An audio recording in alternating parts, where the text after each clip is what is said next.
The night Nadia showed up at her family's front door, it was raining. Not the soft, cinematic kind of rain that feels like the world is crying with you, but the cold, aggressive kind that soaks through your coat before you even reach the porch. She had 2 suitcases, a tote bag splitting at one handle, and the particular kind of exhaustion that lives not in your body, but somewhere deeper, in the part of you that still believed things would work out.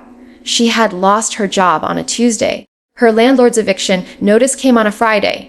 By Sunday evening, she was standing on her mother's doorstep, telling herself this was temporary, that family was family, that surely the people who shared her blood would understand that sometimes life simply collapsed without warning. Her mother opened the door and looked at the suitcases first. Not at Nadia's face, not at her red-rimmed eyes, at the luggage, the way you might look at an unexpected bill arriving in the mail. "Come in," she said, and there was no warmth in it. It was the voice of someone doing the minimum required of them. The living room felt quiet when Nadia walked in. Her aunt stopped mid-sentence. Her uncle looked up from the television. Her cousin Dana, perched on the armrest of the sofa with a glass of wine, let her eyes travel slowly from Nadia's wet shoes all the way up, and something passed across her face, not sympathy but satisfaction, the quiet kind that people try to hide but never quite manage. "What happened now?" her uncle asked. Not "Are you okay?" Not "Sit down, tell me everything." Now, as if this were part of a pattern, as if Nadia's entire life had been one long inconvenience finally arriving at their door. She explained.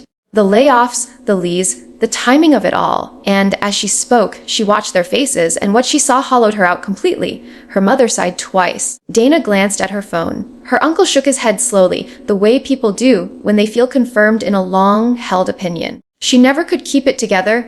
Dana murmured, not quite under her breath. Nobody corrected her. The room just absorbed the words and moved on, and Nadia stood there in her wet coat, finally understanding that she was entirely alone. She lasted 3 days on that couch.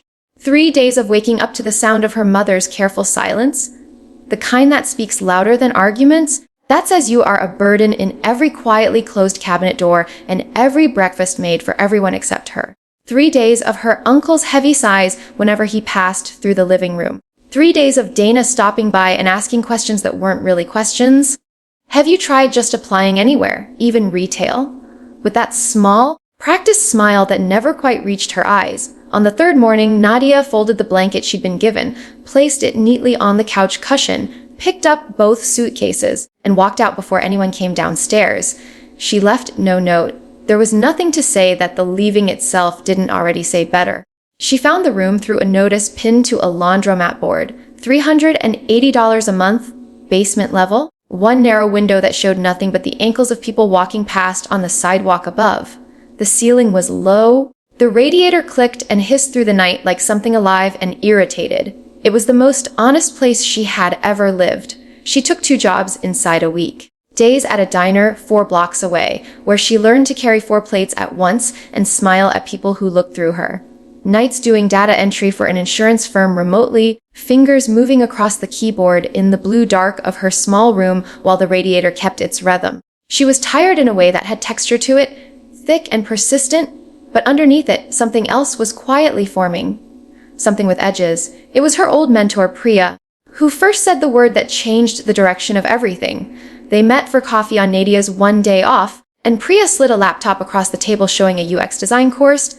12 weeks, online, self-paced. You think in systems, Priya told her. You always have. That's the whole job. Nadia enrolled that night, sitting cross-legged on her basement floor, eating noodles from a paper cup. She told no one. There were no announcements, no posts, no updates sent to a family group chat she had quietly muted. Just the work, the window showing passing ankles, the radiator's click, and a journal she began filling every night with the blueprint of a life she was building entirely from scratch.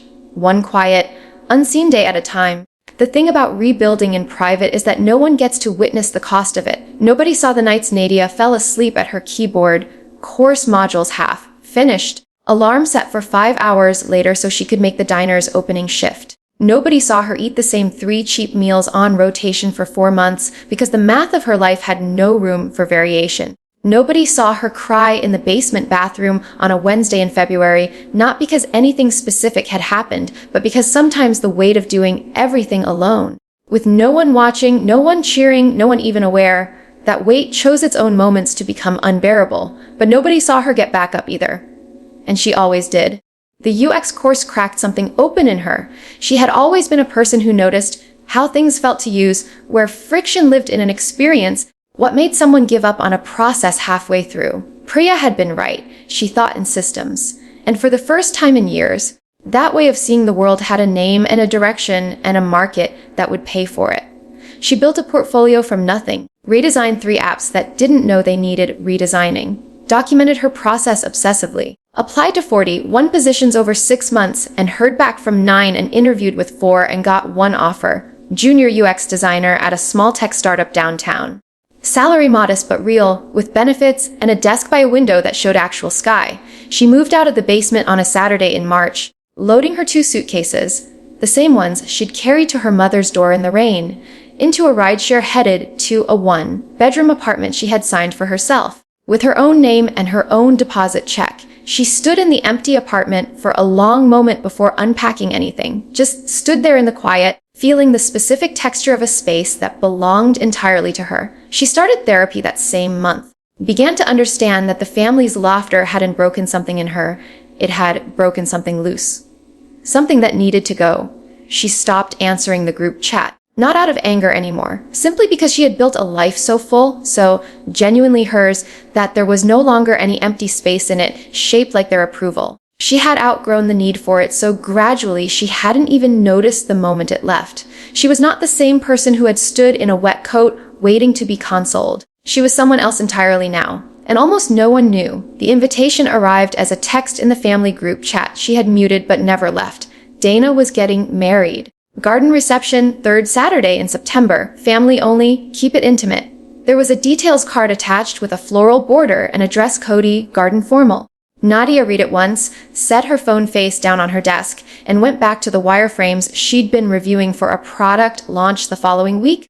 She didn't decide to go immediately. She sat with it for days, turning it over the way you turn over something that once cut you, checking whether it still has an edge. Eventually, she realized she wasn't afraid of going. She was simply indifferent, and indifference, she had learned, was its own quiet form of freedom. She RSVP'd yes, bought a dress the color of deep sage, and didn't think about it again until the morning itself. She arrived alone and unhurried. The garden was strung with soft lights, round tables draped in white linen, family members clustered in the way families do, by old alliances and older grievances. Nadia moved through it with the ease of someone who had recently learned through real and difficult work that she did not need a room's approval to occupy it fully. The reactions came in waves. A cousin doing a small double take, an aunt touching her arm and saying, "Nadia, you look different," searching for the word and not quite finding it because the word wasn't thinner or prettier. It was settled. Rooted. Like someone who had found solid ground and quietly built a life on top of it, her uncle found her near the drink table. Asked about work with the careful tone of someone who had heard something secondhand and wanted to confirm it, she told him simply, "The company, the role, the projects." He nodded slowly, recalibrating something behind his eyes that he didn't have the self-awareness to name. Her mother appeared at her shoulder and said softly, "I always knew you'd find your way," and Nadia looked at her for a moment, really looked at her, and then smiled, not the smile of someone who needed to be believed. The smile of someone who no longer required the revision of history to feel whole. Dana pulled her aside before the toasts. "I always believed in you. You know that." Nadia held her gaze warmly, said, "I know," and meant absolutely nothing by it. She drove home alone that night, windows down, the September air cool and unhurried. Not triumphant, not bitter, simply free, which had always been the only revenge worth having.